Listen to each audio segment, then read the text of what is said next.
اس عظیم باپ کا بیٹا ہوں جو قرآن کریم کی آیات پڑھتے پڑھتے جنت میں داخل ہو گئے۔ زخم ابھی تازہ ہیں،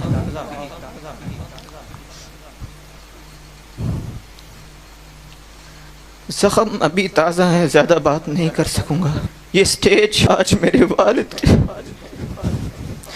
ان کی سیٹ خالی تھی، ان کی سیٹ بھرنے کے لیے آیا ہوں، ان کی جگہ پر حاضری دینے کے لیے آیا ہوں۔ میرے مشفق ارشد بیگم کوٹی صاحب، میرے مشفق شیخ فیاض صاحب، مولانا نعیم الرحمن شیخ عبوری صاحب، میرے بھائی جو میرے ابا جان کے سفر کے ساتھی بھائی اشفاق صاحب، انہوں نے حکم کیا کہ جانا ہے، تو میں نے اسی طرح یہ عزم کیا جس طرح ان کو فون بھی آیا کرتا تھا نا والد محترم کو کہ اس پروگرام پر جانا ہے، تو میں نے لبئی کہتے ہوئے آپ کے سامنے حاضر ہو گیا ہوں۔ اللہ تعالیٰ میری اس حاضری کو اپنی بارگاہ میں قبول و منظور فرمائے۔ والد محترم کو اللہ تعالیٰ ان کے درجات بلند فرمائے، ان کی مہمانی اچھی فرمائے۔ چند آیات انہی کی انداز میں آپ کے سامنے رکھنے کی کوشش کروں گا۔ اصل خطیب تو وہ تھے، اصل قاری تو وہ تھے، وہ تو علم کا ایک سمندر تھے، میں اس سمندر کا ایک قطرہ بھی نہیں۔ اعوذ باللہ من الشیطان الرجیم، بسم اللہ الرحمن الرحیم،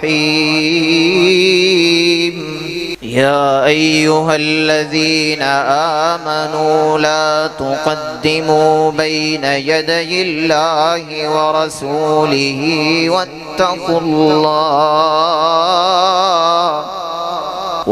اللہ ان اللہ سمیع علیم۔ یا ایہا الذین آمنوا لا ترفعوا اصواتکم فوق صوت النبی ولا تجہروا له بالقول كجهر بعضكم لبعض ان تحبط اعمالكم وانتم لا تشعرون۔ ان الذين يغضون اصواتهم عند رسول الله اولئك الذين امتحن الله قلوبهم للتقوى۔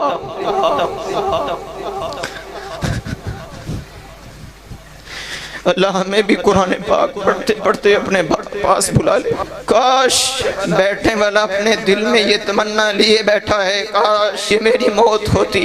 یہ ہمارے لیے بہت بڑا صدمہ ہے، سانحہ ہے، اور سب سے بڑھ کر ہمارے لیے بہت بڑی نصیحت ہے۔ شاید کہ وہ اپنی گفتگو سے ہمیں اتنا نہ بتا سکتے جو اپنی موت کے وقت ہمیں نصیحت دے گئے ہیں کہ قرآن کریم کے ساتھ مضبوط ہو جاؤ، ہر وقت قرآن کریم کو اپنا اوڑھنا بچھونا بنا لو۔ اولئک